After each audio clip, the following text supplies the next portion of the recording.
I was among the Tea Party people up here on the health care debate. I walked among them. I saw them.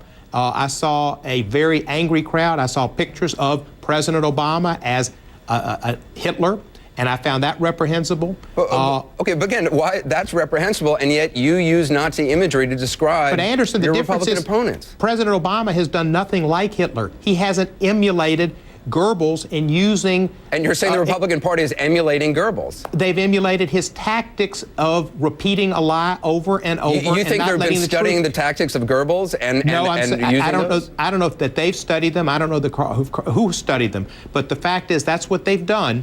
Anderson, let me say this. Coming from. I won't say it again, but I was right. Well, what's amazing about this is that Congressman, Cohn, just last week called on his fellow lawmakers to tone down their rhetoric in the wake of the Tucson shooting. As I said, that was last week. I spoke to Congressman Cohn a short time ago. Representative Cohn, how can you think that it's appropriate for a member of Congress on the floor of the House to compare the statements made by Republicans about health care to lies about Jews told by Joseph Goebbels and other Nazis? How is that appropriate? Well, appropriate because it was the same process. Obviously, I don't think Republicans are Nazis, but they used the same means that Goebbels used, which was to have a short, concise idea and repeat it over and over and over again. But you're essentially comparing them to Nazis. No, I don't think I was, and I certainly didn't intend to. And when you do a open session like that on the floor, you speak off the cuff. But no, Goebbels was the master of political propaganda. And as evil a man as he was the master of this. And when people use it and use lies over and over and over again, whether it's killing grandma, whether it's government health takeover of health care or any of those things, somebody has to stand up and say, hey, wait a minute, but lie. If you weren't trying to compare them to Nazis, you wouldn't have mentioned Nazis. I mean, you said their statements on health care are the same kind of lies that Nazis told. I didn't say Nazis. I said... You said Goebbels. He's the chief propagandist for the Nazi party. And you said the Germans told lies about the Jews and that led to the Holocaust. You're saying they're doing the same kind of thing that the Nazis did. That's comparing them. Well, I didn't intend to do that. I didn't think I did. He is the master political propagandist. And if he wrote treatises on it, he had rules. He is the major person. If you want to talk about political propaganda, the person you talk about who mastered it in terms of the big lie was Goebbels. So you're standing by this. You don't think it's inappropriate in any way? Well, I think as far as a lie goes, and I've been writing about lies in the political spectrum for the last 2 months.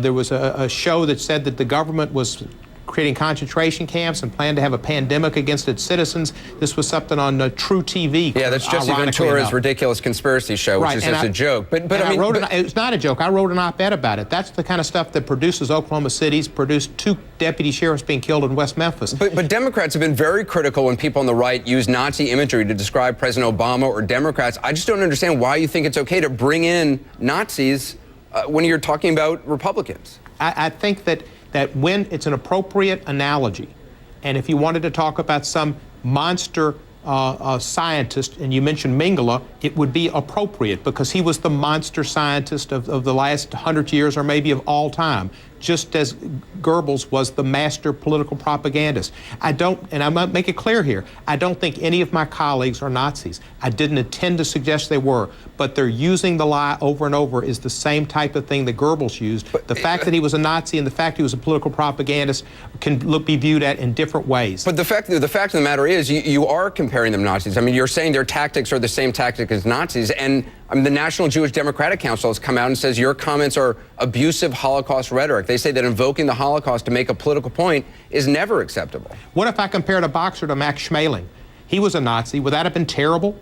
Max Schmeling was not a leader of the Nazi party. Yes, he was used by the Nazis, and yes, he certainly, spoke out on behalf of the German government. But he was a bit player. Joseph Goebbels was the major propagandist spreading lies about Jews, and you're comparing what he did to what Republicans what are if doing. What if you compared a submarine commander to Donitz, or if you compared Rommel and the ability to wage war in the desert with tanks?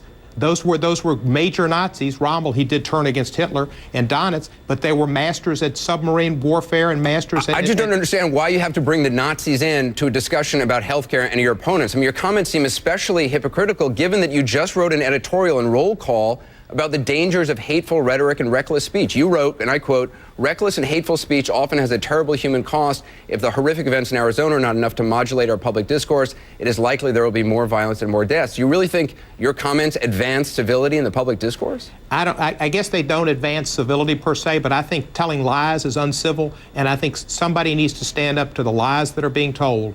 And the fact is, they were similar to what Goebbels said: keep it short, keep it simple, keep it over and over, and people will believe it, and that's what they've done. But this is not actually the first time that you used this kind of rhetoric. In April last year, during a radio interview, you kind of likened the Tea Party to the KKK, and I just want to play what you said. The Tea Party people are kind of like without robes and hoods. They have really shown a very hardcore, angry side of America that is against any type of diversity. And we saw opposition to African Americans, hostility toward gays, hostility to anybody who wasn't just, a clone of George Wallace's fan club. And I'm afraid they've taken over the Republican Party. I mean, isn't that another example of kind of reckless speech? Well, Anderson, that was a statement I made on radio in Los Angeles. I forget the name of the show right now, but regardless, the Tea Party did arise, kind of like the Klan did after the Civil War. There were people who were out of power. They wanted their power back. The Klan after the Civil War was upset that African Americans had been given the right to vote, and many of them were in office, and they didn't like it, and they wanted to get back their old government. They wanted to take back their government. And the Tea Party feels like they're out of power with President Obama. That's where they started, and they want to take back their government. Now, without robes and hoods, they're not out doing things like the Klan did, but they got formed the same kind of way. They were people who had been dispossessed from being the power you could group, say they're like and they wanted to take you it could back. say you could compare them to any populist movement. Comparing them to the KKK seems incendiary. I mean, it seems deeply offensive to hundreds of thousands of people who are in the Tea Party. The KKK is reprehensible, but when they started, they were not out lynching as their primary purpose. Their primary purpose was to try to get back political power. They did reprehensible things, but they tried to get back political power they felt was taken away from them. They wanted to go back to the way that things used to be. The fact is, I was among the Tea Party people up here on the health care debate. I walked among them. I saw them. I saw a very angry crowd. I saw pictures of President Obama as Hitler, and I found that reprehensible. Okay, but again, why that's reprehensible, and yet you use Nazi imagery to describe your Republican opponents. President Obama has done nothing like Hitler. He hasn't emulated Goebbels in using... And you're saying the Republican Party is emulating Goebbels? They've emulated his tactics of repeating a lie over and over. You think they've been studying the tactics of Goebbels and using those? I don't know that they've studied them. I don't know who studied them. But the fact is, that's what they've done. And the fact is, it's been effective.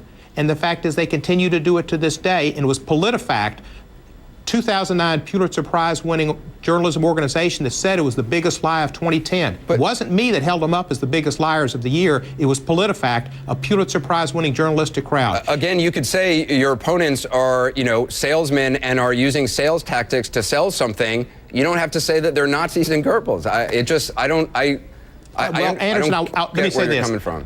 I won't say it again, but I was right. Representative Steve Cohen, appreciate your time, sir. Thank you. Take care, Anderson. Hold it right there. The Republicans lie. They want to see you dead. They'd rather make money off your dead corpse. They kind of like it when that woman has cancer and they don't have anything for her.